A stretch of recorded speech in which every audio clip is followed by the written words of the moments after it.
പലപ്പോഴും നമുക്ക് ഒന്നിനും സമയം കിട്ടാറില്ല എന്ന് പറയാറുണ്ട്.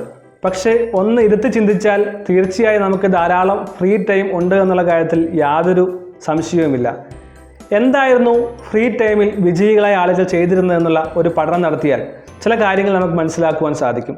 ഈ ഫ്രീ ടൈം അവർ എങ്ങനെ പ്രയോജനപ്പെടുത്തി എന്നുള്ളതായിരുന്നു അവരുടെ ജീവിതത്തിലെ വിജയത്തിന് നിർണായകമായ ചില കാര്യങ്ങൾ. അപ്രകാരം നമുക്ക് വെറുതെ ലഭിക്കുന്ന സമയം എങ്ങനെ പ്രയോജനപ്പെടുത്തണം, വിജയികളായ ആളുകൾ എങ്ങനെ ആ സമയത്തെ കണ്ടു പ്രയോജനപ്പെടുത്തിയെന്ന് നമുക്ക് ചിന്തിക്കാം. ആദ്യം പ്രധാനപ്പെട്ട 7 കാര്യങ്ങളാണ് വിജയികളായ ആളുകൾ ചെയ്തതുമായി ബന്ധപ്പെട്ട് പറയുന്നത്. പിന്നീട് റാൻഡമായ ചില തോട്ട്സും നിങ്ങളുമായി പങ്കുവയ്ക്കുവാനാണ് ഈ വീഡിയോയിൽ ആഗ്രഹിക്കുന്നത്. ഒന്നാമത്തെ കാര്യം എക്സസൈസ്. നല്ല ആരോഗ്യം എല്ലാവർക്കും അത്യാവശ്യമാണ്. അതുകൊണ്ട് നമ്മുടെ നല്ല ആരോഗ്യം നിലനിർത്തുവാനായി എക്സസൈസ് ചെയ്യുക എന്നുള്ളത് വളരെ പ്രധാനപ്പെട്ട ഒരു കാര്യമാണ്. ദിവസത്തിൽ ചുരുങ്ങിയത് 30 മിനിറ്റെങ്കിലും എക്സസൈസ് ചെയ്യുവാൻ സമയം കണ്ടെത്തിയവരായിരുന്നു വിജയികളായ ആളുകൾ. രണ്ടാമത്തെ കാര്യം റീഡ്. ധാരാളം പുസ്തകങ്ങൾ നമുക്ക് വായിക്കുവാനുണ്ട്, അല്ലെങ്കിൽ മാഗസിൻസ് വായിക്കുവാനുണ്ട്. അപ്രകാരം പുസ്തകങ്ങൾ വായിച്ച് പുതിയ ആശയങ്ങൾ കണ്ടെത്തുന്നവരും പുതിയ ആശയങ്ങൾ, ചിന്തകൾ ഉടലെടുത്തവരുമായിരുന്നു വിജയിച്ച ആളുകൾ. ഒരുപക്ഷേ വിജയികളായ ആളുകളുടെ ജീവിതത്തെക്കുറിച്ചുള്ള ജീവിത കഥകളാകാം, ഓട്ടോബയോഗ്രഫീസ് അല്ലെങ്കിൽ ബയോഗ്രഫീസ് ആകാം. അപ്രകാരം വായിക്കുവാനായി ദിവസവും സമയം കണ്ടെത്തുന്ന ആളുകളായിരുന്നു വിജയിച്ച ആളുകൾ. മൂന്നാമത്തെ കാര്യമാണ് ലേൺ. കാര്യങ്ങൾ പഠിക്കുക, കാര്യങ്ങൾ മനസ്സിലാക്കുക, പുതിയ കാര്യങ്ങൾ ഉൾക്കൊള്ളുക. ഇപ്പോൾ നമുക്ക് ധാരാളം കാര്യങ്ങളാണ് പുതിയതായി പഠിക്കുവാനായി അവസരമുള്ളത്. ഉദാഹരണമായി മാസീവ് ഓപ്പൺ ഓൺലൈൻ കോഴ്സസ്, ധാരാളം ഓൺലൈൻ കോഴ്സസ് ഉണ്ട്. യൂതമിയോ, എഡെക്സോ, സ്വയമോ തുടങ്ങിയതായിട്ടുള്ള ഓൺലൈൻ പ്ലാറ്റ്ഫോമിൽ നിന്ന് ധാരാളം കോഴ്സുകൾ നമുക്ക് പഠിക്കുവാൻ സാധിക്കും. അതിലൂടെ പുതിയ സ്കില്ലുകൾ നമുക്ക് ഡെവലപ്പ് ചെയ്യുവാൻ സാധിക്കും. വെറുതെ ഇരിക്കുന്ന സമയങ്ങളിൽ ഇപ്രകാരം ചെറിയ ചെറിയ കോഴ്സുകൾ, മൈക്രോ ഡിഗ്രീസ് അല്ലെങ്കിൽ കോഴ്സുകൾ ചെയ്യുന്നതിലൂടെ നമുക്ക് ഏറ്റവും അപ്ഡേറ്റഡ് ആയിട്ടുള്ള കാര്യങ്ങൾ പഠിക്കുവാനും മനസ്സിലാക്കുവാനും ജോലിയിൽ പ്രാവർത്തികമാക്കുവാനും അപ്രകാരം നമുക്ക് ഏറ്റവും അപ്ഡേറ്റഡ് ആയിട്ടുള്ള സ്കിൽസ് ഉള്ള ആളായി മാറുവാൻ സാധിക്കും. അതുകൊണ്ട് വിജയിച്ച ആളുകൾ ഏറ്റവും അപ്ഡേറ്റഡ് ആയിട്ടുള്ള സ്കിൽസ് ലഭിക്കുന്നതിനായി കാര്യങ്ങൾ ലേൺ ചെയ്യുന്നവരായിരുന്നുവെന്ന് തീർച്ചയായും നാം ഓർത്തിരിക്കുക. നാലാമത്തെ കാര്യമാണ് വോളണ്ടിയറിങ്. പലപ്പോഴും പല സന്നദ്ധ സംഘടനകളിലോ അല്ലെങ്കിൽ അതുമായി ബന്ധപ്പെട്ട ഓർഗനൈസേഷനുകളിലോ തങ്ങളുടെ ഫ്രീ ടൈം സ്പെൻഡ് ചെയ്യുവാനായി അവർ സമയം ചെലവഴിച്ചിരുന്നു എന്നാണ് ഞങ്ങൾ പറയുന്നത്. അതുകൊണ്ട് കഴിയുന്ന ഫ്രീ ടൈമിൽ തീർച്ചയായും അപ്രകാരം നമുക്ക് പ്രതിഫലം ലഭിക്കാത്ത ചില കാര്യങ്ങളിൽ വോളണ്ടിയർ ചെയ്യുന്നത് തീർച്ചയായും നല്ല ഒരു ഗുണമായിരിക്കും. അഞ്ചാമത്തെ കാര്യം നെറ്റ്വർക്ക് ചെയ്യുക, പുതിയ ബന്ധങ്ങൾ സൃഷ്ടിക്കുക. പുതിയ സുഹൃത്തുക്കൾ അല്ലെങ്കിൽ ഉള്ള സുഹൃത്തുക്കളുമായി ഒരുപക്ഷെ നീണ്ട നാളുകളിൽ നമുക്ക് ബന്ധമില്ലായിരിക്കാം, അല്ലെങ്കിൽ അവരുമായി സംസാരിക്കുന്നില്ലായിരിക്കാം. അത്തരം ആളുകളെ കണ്ടെത്തി സംസാരിച്ച് നമ്മുടെ നെറ്റ്വർക്ക് ബിൽഡ് ചെയ്യുവാൻ ശ്രമിക്കുക. ഈ വിജയിച്ച ശക്തരായ ആളുകൾക്കൊക്കെയും ഈ നെറ്റ്വർക്കുകൾ വളരെയധികം ഫലം ചെയ്തു. അവരുമായി സംസാരിച്ചപ്പോൾ ചില ആശയങ്ങൾ കിട്ടി, അല്ലെങ്കിൽ അവരുടെ സഹായത്തിലൂടെ ചില കാര്യങ്ങൾ നേടുവാൻ സാധിച്ചു. അങ്ങനെ ഏറ്റവും നല്ല സ്ട്രോങ് ആയിട്ടുള്ള നെറ്റ്വർക്ക്സ് ഉള്ള ആളുകൾക്ക് വിജയിക്കുവാൻ കഴിയുന്നു എന്നുള്ളത് വളരെ പരക്കെ അംഗീകരിക്കപ്പെട്ട തത്വമാണ്. അതുകൊണ്ട് നമ്മുടെ ഒഴിവു സമയങ്ങളിൽ നമ്മുടെ നെറ്റ്വർക്ക് ബിൽഡ് ചെയ്യുവാൻ നാം ശ്രമിക്കേണ്ടത് വളരെ അത്യാവശ്യമാണ്. ആറാമത്തെ കാര്യമാണ് നല്ല ഹോബീസ് ഉണ്ടാക്കുക. ഹോബി ഉണ്ടെങ്കിൽ തീർച്ചയായിട്ടും നമുക്ക് ഒരിക്കലും സമയം വെറുതെ കളയേണ്ടി വരില്ല. ഈ വെറുതെ സമയങ്ങളിൽ ചില വിനോദങ്ങൾ, ചിലപ്പോൾ ഗാർഡനിങ് ആകാം, സ്റ്റാമ്പ് കളക്ഷൻ ആകാം, ബ്ലോഗിങ് ആകാം, റൈറ്റിംഗ് ആകാം, ഇങ്ങനെ പല കാര്യങ്ങളും നമുക്ക് ചെയ്യുവാൻ സാധിക്കും. അതുകൊണ്ട് ജീവിതത്തിൽ നല്ല നിലയിലെത്തിയ എല്ലാ ആളുകൾക്കും നല്ല രീതിയിലുള്ള ഇത്തരം ഹോബികൾ ഉണ്ടായിരുന്നു എന്നാണ് വിവിധ പഠനങ്ങൾ പറയുന്നത്. ഏഴാമത്തതും അവസാനത്തതുമായ കാര്യം spend time with family and friends.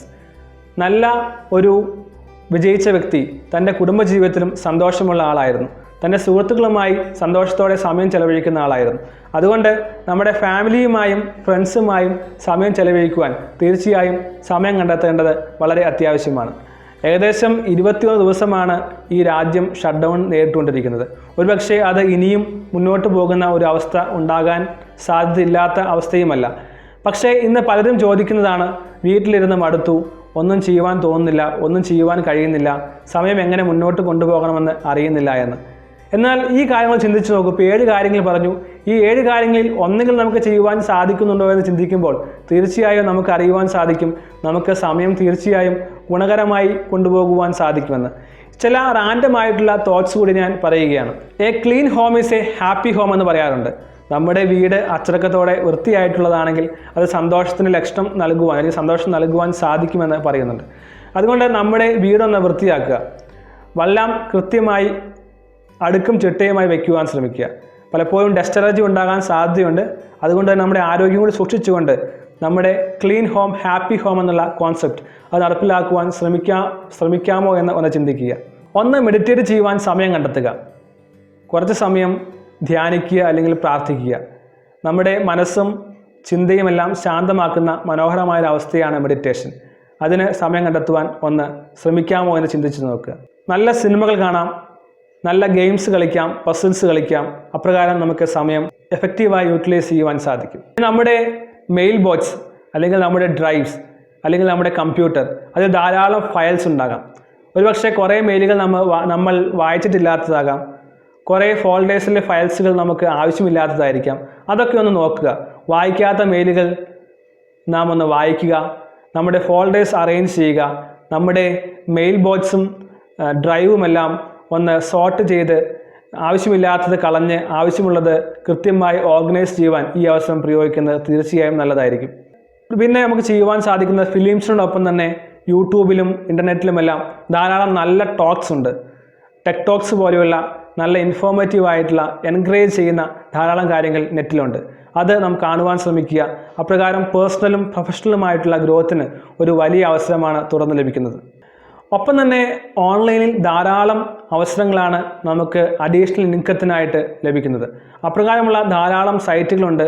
നമ്മുടെ എക്സ്പെർട്ടൈസ് ഫ്രീലാൻസായോ മറ്റായോ ചെയ്യുവാൻ സാധിക്കും. അഫിലിയേറ്റഡ് മാർക്കറ്റിംഗ് പോലുള്ള കാര്യങ്ങൾ ചെയ്യുവാൻ സാധിക്കും. ഒരു വ്ളോഗ് തുടങ്ങുവാനോ നമുക്ക് സാധിക്കും. നമുക്ക് പഠിപ്പിക്കുവാനോ അല്ലെങ്കിൽ കാര്യങ്ങൾ അവതരിപ്പിക്കുവാനോ കഴിവുണ്ടെങ്കിൽ നമുക്ക് വരുമാനം സമ്പാദിക്കുവാൻ ധാരാളം അവസരങ്ങളാണ് ഇൻ്റർനെറ്റിലുള്ളത്. അത്തരം ചില കാര്യങ്ങൾ കണ്ടെത്തുക. അത് കഴിയുമെങ്കിൽ തുടങ്ങുവാൻ ശ്രമിക്കുക. ഇനി നമുക്ക് ചെയ്യുവാൻ സാധിക്കുന്നത് കുറേ നാളുകൾ നാം ഇപ്പോൾ ഷട്ട് ഡൗണിലായിരിക്കുകയാണ്. ഒന്ന് പ്ലാൻ ചെയ്യുവാനുള്ള വളരെ നല്ല ഒരു അവസരമാണിത്. പ്രത്യേകിച്ച് ബിസിനസ്സൊക്കെ ചെയ്യുന്ന ആളുകളാണെങ്കിൽ ഇനി മുന്നോട്ട് എങ്ങനെയാണ് കൊണ്ടുപോകേണ്ടത്, തങ്ങളുടെ ബിസിനസ് എങ്ങനെയായിരിക്കണം, ഇങ്ങനെയുള്ള സ്ട്രാറ്റജിക് തിങ്കിങ്ങിന് പറ്റിയൊരു അവസരമാണ്. അതല്ല, കുട്ടികളാണെങ്കിലും പ്രൊഫഷണൽസ് ആണെങ്കിലും എങ്ങനെ തങ്ങളുടെ കരിയർ മുന്നോട്ട് കൊണ്ടുപോകാമെന്നുള്ള കാര്യത്തെക്കുറിച്ച് തീർച്ചയായും ചിന്തിക്കാൻ പറ്റിയ ഒരു അവസരമാണിത്. ഒരുപക്ഷെ ലോക ചരിത്രത്തിൽ ആദ്യമായിട്ടായിരിക്കും ഇത്രയും ആളുകൾ വീട്ടിൽ ഒരുപോലെ അടച്ചിടപ്പെട്ട് കഴിയേണ്ടി വരുന്ന അവസ്ഥ. ഈ സമയം തീർച്ചയായും നമുക്ക് പ്ലാൻ ചെയ്താൽ ലോങ് ടൈമിൽ സക്സസ് കൊണ്ടുവരുവാൻ സാധിക്കും. അവസാനമായി ഒരു കാര്യം കൂടി പറയുവാൻ ആഗ്രഹിക്കുകയാണ്. നമ്മുടെ ജീവിതത്തെക്കുറിച്ച് ഒന്ന് ഇൻട്രോസ്പെക്റ്റ് ചെയ്യുവാൻ പറ്റിയ അവസരമാണിത്. കഴിഞ്ഞ കാലങ്ങളിൽ ഒത്തിരി തെറ്റുകൾ പറ്റിപ്പോയിട്ടുണ്ടാകാം, മിസ്റ്റേക്കുകൾ പറ്റിപ്പോയിട്ടുണ്ടാകാം. അതുകൊണ്ട് തന്നെ അതൊക്കെയും ഒന്ന് പാച്ച് വർക്ക് ചെയ്യുവാൻ, ബന്ധങ്ങൾ സ്ട്രോങ് ആക്കുവാൻ, തെറ്റുകൾ തിരുത്തുവാൻ, മുന്നോട്ടുള്ള ജീവിതം സുഗമമാക്കുവാനുള്ള ഒരു പറ്റിയ അവസരമായി ഇതിനെ കാണണം.